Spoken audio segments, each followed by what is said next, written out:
Hey there gamers, welcome back to the Board Game Co channel, and today we have a preview of Vampire Lords. Hey there gamers, it's Professor Meg here, and welcome back to the Board Game Co channel. Today we have a preview of Vampire Lords by Couple of Games. Now this is a current GameFound campaign, so you can check out the link down below for everything that they have planned. This is a sponsored video, and this is also a demo copy in front of me, so all rules, components, things like that are subject to change. Now, before we dive into the game, if you'd like to see exactly how this game plays, there's also going to be a gameplay on the channel, so be sure to check that out.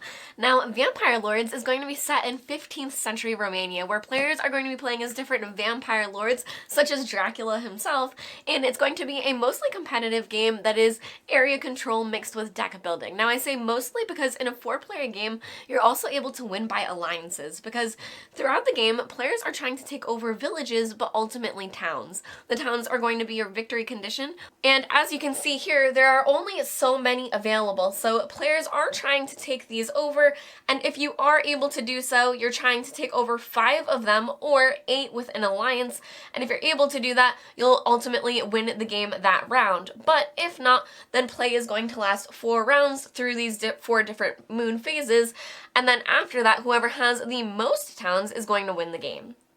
Now, in order to take over these towns, the vampires are going to have to use their inherent vampiric abilities, the abilities on the cards that they have, but they're also going to be controlling armies of both the living and the dead. So you're going to have different discs representing your different armies, such as this stack here, and you're going to be using that to march around the board into these different villages, which will help you a little bit, but ultimately they'll help connect you to the towns, which is what you're trying to take claim of to win the game.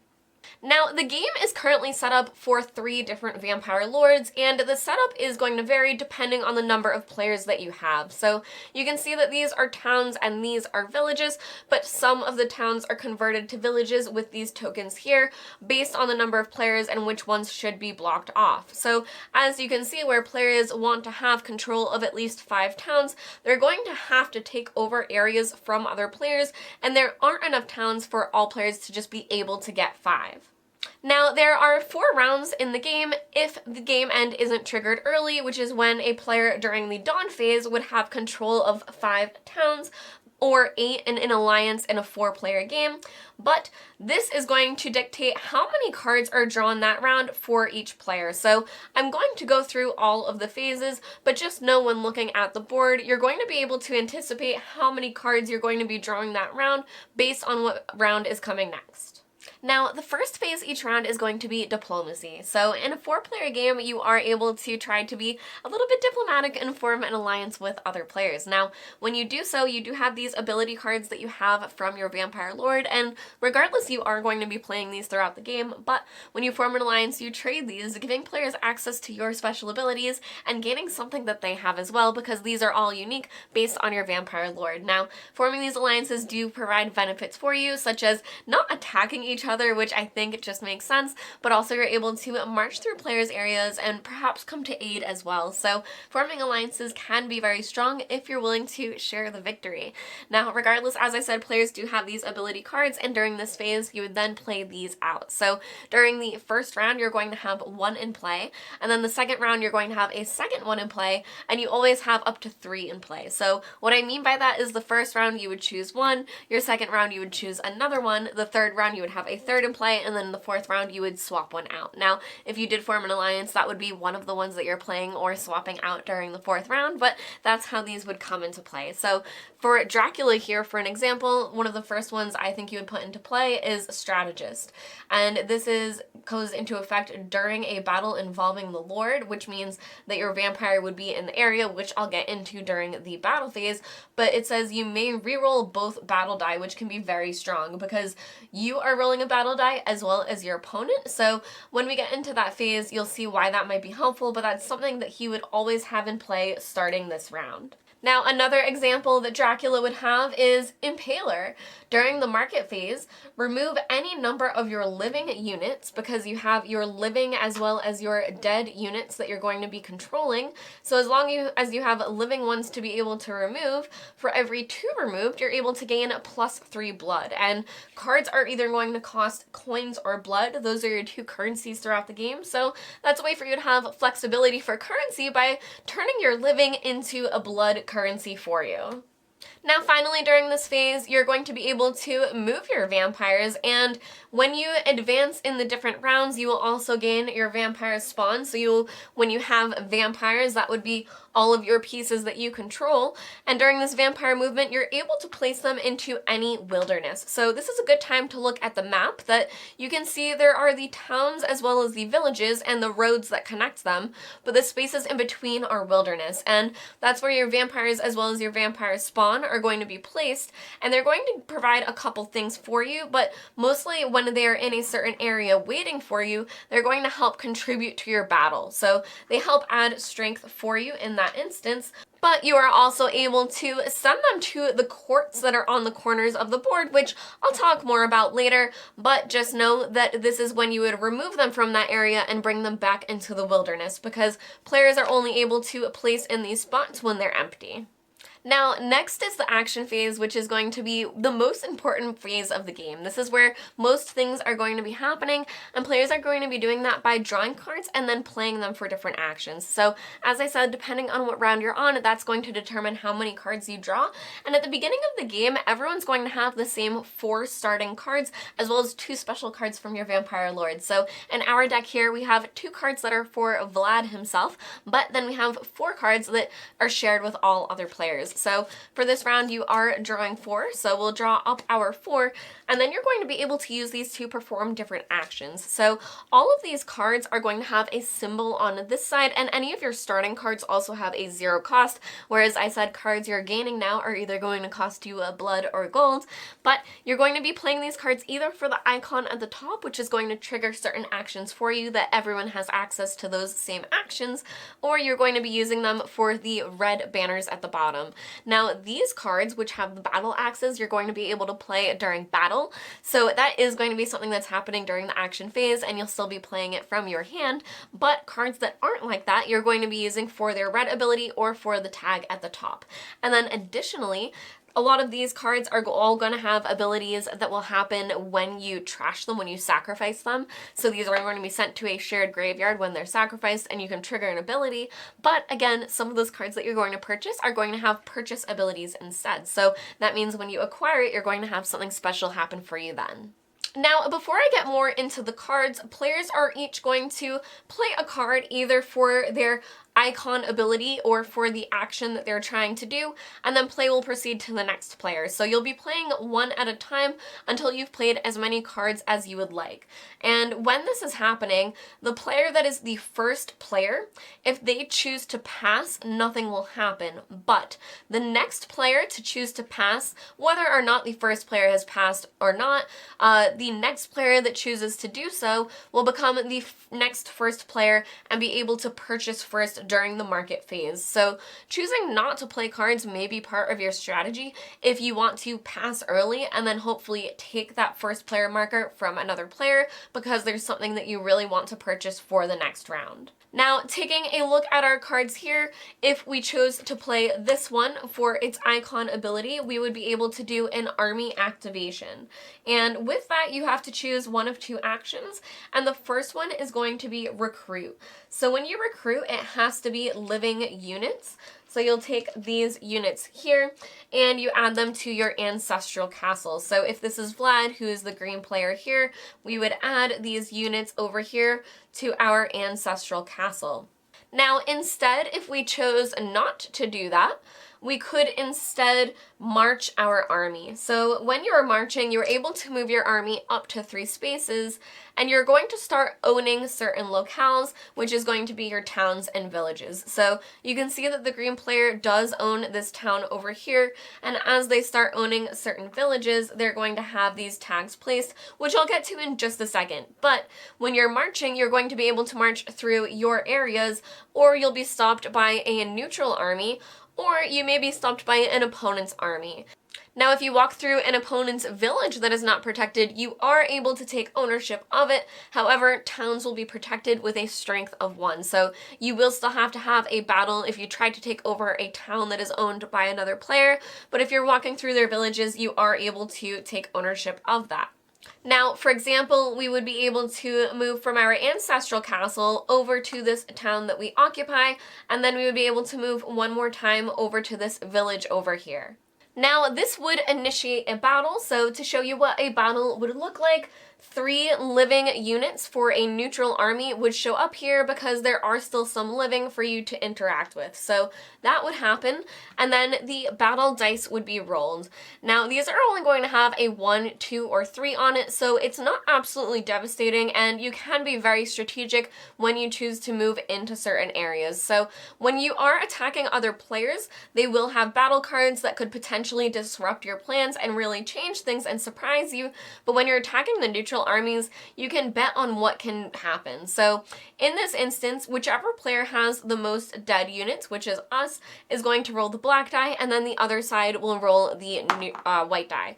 So we'll roll both of these, and that is the best possible scenario for us because they rolled a blank, meaning that they would remove none of our pieces. They could have removed up to 1, 2, or 3, but they're removing nothing, and we are removing 3. So we are able to reduce these, and because this is a village, we are able to just win this battle and take this over. So we would place this tag over here, and now when we're moving through this area, we're able to march through it faster because we currently have ownership of it. Now, in a battle where there were surviving units, you would calculate the number of units and the difference, and then vampire lords as well as the vampire spawn are also able to add strength. So if I did have my vampire lord in this area, he would have been able to contribute 2 strength as well to that. But if I had my spawn here, you are only able to choose 1 to contribute. So you would typically choose the more powerful one, but that's a reason to have them more spread out throughout the board, that as you're gaining more and more control, you're going to want to have that extra strength to be able to help you win battles. Now, next for the icon activations, there's also the vampire symbol. So for this, it's going to activate your vampires, both your vampire lord as well as your spawn, as you start gaining them throughout the rounds, but they do have to take different actions. So meaning if I had both of these, they would each have to take a different type of action. And the ones that are available to you, the first one is going to be subdue, and this is going to be one of the main ways that you are taking over the villages, which is going to help you gain routes as well as some income. So you are going to be able to move to any wilderness, and then you're able to take over any village that is currently neutral. So where this vampire lord is currently here, he would be able to take over any of these, but taking over this one here is going to provide a path for his army up to this town here. Another thing that players are able to do with their vampires is hunt. So in this instance, you would place your vampire lord in a wilderness, and then they would generate 2 blood, which will help them during the market phase or with certain abilities. So you would gain those blood for yourself, and then you would be able to add an unrest in an adjacent locale. So an unrest would be one of these tokens where you're able to add it onto a certain locale, and I'll get into exactly what that means in the final phase of the round. Finally, the last thing that players are able to do is visit one of the 4 courts along the corners of the board. So sorry that this is blocking off the necromancer area over here, but these are the 4 different courts that players are able to visit if they are empty. So they're all going to provide kind of special abilities for you. For example, Venice here is going to allow players to buy a card from the market for 2 money or 2 blood less, place it on top of your deck, because typically those cards would be placed into your discard pile, and some cards will allow you to draw cards. So you may even be able to draw that card that you purchased that round. And additionally, there's going to be roam, which is choose another player. If they don't pay you 4 blood, move their lord here and gain +3 gold. Now, if you're looking for gold or blood, that's a really safe bet, but that's also a good way to lock up the vampire lords and remove them from specific battles unless players choose to pay you a hefty resource. We have vampire elders, which is going to be +3 undead to a locale that you control. So that's going to be a way for players to gain their undead units into a locale that they control, whereas the army activation is living units to the ancestral castle. So that's a great way for players to be able to add units. And then finally, there is the necromancer, which is play the symbol and the text in the red box of the top card from the graveyard. So in the graveyard, there are going to be cards that have those red abilities, and that's a way for you to be able to trigger those, which is going to add a lot of flexibility, and it's going to allow players to be able to trigger things that have been sacrificed from other players as they come out and are added to this discard pile. Now, finally, players are also able to play their cards for their red box text. So, for example, we have bypass here, which is perform a march of living by 2 locales. This army can bypass a neutral village without causing a battle. So that's going to be a way for you to only move 2 different locales, but you'll be able to bypass a neutral army, making it so that you can push forward and try to gain control. Now, an example of these cards which we used for their top abilities instead, this one is move up to 5 of your units, whether dead or living, to 1 locale at the same wilderness. So if you had a lot of units at different areas but all connected by the same wilderness, you would be able to move them all to that area and then perhaps in the future be able to march and take over certain towns.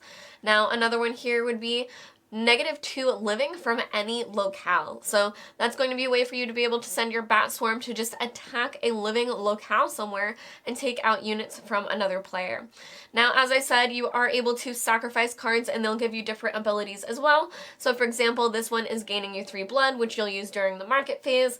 This is take over a neutral empty village, so that's how you're gaining even more villages. Here, this one is draw a card, and this one is move your army between 2 of your locales. So these are just different things that are going to be able to trigger for you when you are trashing them, because as you're gaining cards, you're only drawing so many per round. So you want to make sure that you not only are gaining cards, but also using them for their sacrifice ability, so that way you're kind of using them for multiple things each round. Now, the action phase is going to be where players are using the most strategy to be able to try to take over these different areas. All of the other phases really support this, and you'll see what I mean in a moment, but a lot of these battles are really going to be important because that's how you're taking units away from other players as well. So you are moving into neutral areas trying to take them over because you really need these towns to try to work toward victory, because not only are you trying to gain them for yourself, but you're trying to keep them from other players as well, because a huge strategy is not only going to be taking over the neutral ones, but it's going to be moving into the unprotected towns as well and trying to take those over. So that's going to be a huge aspect, and you're really going to be battle focused, but you're also going to want to have a balance of the different symbols of cards in your hand, because you want to be able to have both your army activations as well as your vampire activations. Your vampires are very strong and very sneaky, and they're going to be how you help your army get from place to place. So they're going to provide a lot for you, especially strength during those battles. So you're going to want to make sure you're able to activate both of them pretty much every round. And then on top of that, you're going to want to start to find synergy between the actions you have available on your cards. So you are going to be sacrificing cards, and you're also going to have your Vampire Lord abilities that some of these may even feed into the engine that you're working toward. But the next phase is going to be the market phase, which you're going to want to keep your eyes open for things that work for you with your engine. So you're only going to be drawing so many cards that as you start sacrificing them, you're going to become very familiar with the cards that are returning and the ones that you're using together and what works well. So during the market phase, players are going to be spending their gold and their blood to gain these cards. Now, the market phase is next, and then after that, you're going to be able to gain resources. So for your towns and your villages, you're gaining gold and blood, and depending on what you have, you're then going to try to feed your armies. So your living armies require gold and your dead armies require blood, but that's going to be a reason why you may be a little bit more frugal during the market phase as well, because you need to be able to support your army units, especially as they're protecting the different towns for you, but the cards are also going to be absolutely crucial for your gameplay. So here you can see the cards that you can buy from the market, and there are going to be cards that will provide actions for you as well as battle cards, and then you're also going to have the Sultan support cards, which are always cards that you can inherently buy. So as you can see, different ones will cost gold or blood, and depending on what you have, you may have cards that have purchase abilities that will trigger when you get them, or ultimately they'll have abilities when you sacrifice them instead.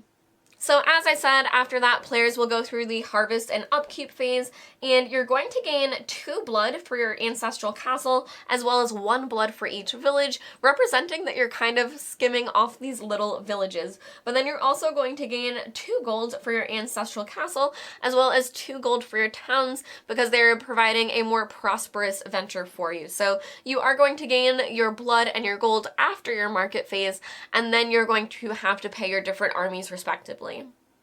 After that is going to be the dawn phase, and one of the most important things that happens during this phase is going to be the unrest escalation. So different cards that players use, as well as the vampire ability hunt, is going to place out these different tokens, and during this phase they're going to flip over to show that it is escalating.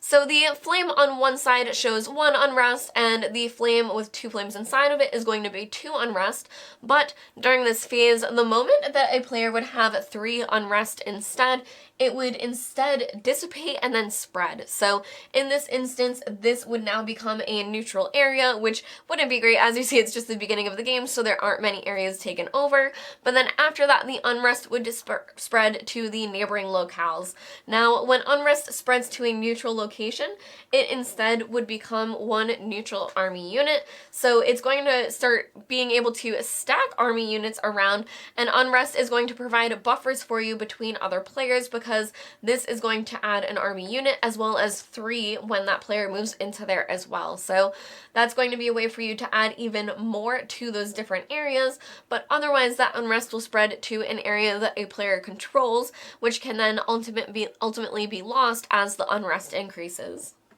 Now, the final step of the dawn phase each round is going to be checking for the victory condition, which is, as I said, having control of those 5 different towns or 8 within alliance. So if players are able to do that, they'll be able to win the game, but if not, once the 4th round ends, whatever player has the most towns is going to be the winner and the best vampire lord. So throughout the game, players are going to be using this deck building element to find these cards that work really well together while trying to balance the symbols that they need available, because if all the cards you purchase, for example, are your army activation cards, you're not going to be able to activate your vampires, so that's going to be very important. But players are also going to have this asymmetric piece where you have your starting cards as well as your vampire lord abilities that you're going to be activating each round. So those are going to add a lot of diversity, and it's going to help you add a lot of strategy to how your particular vampire lord is going to allow you to win. Now, maneuvering around the board and battling is going to be a huge piece, but the vampire courts are also very fun to visit. So being able to go to those different areas and have this special ability each round can also be very fun for players. Now, as I said, if you'd like to see exactly how this game plays, there's a link down below for a gameplay on the channel. This has been a preview of Vampire Lords by Couple of Games. You can check out the game found link down below as well. Thank you all for watching the Board Game Code channel. I've been Professor Meg, and I'll see you all next time. Bye!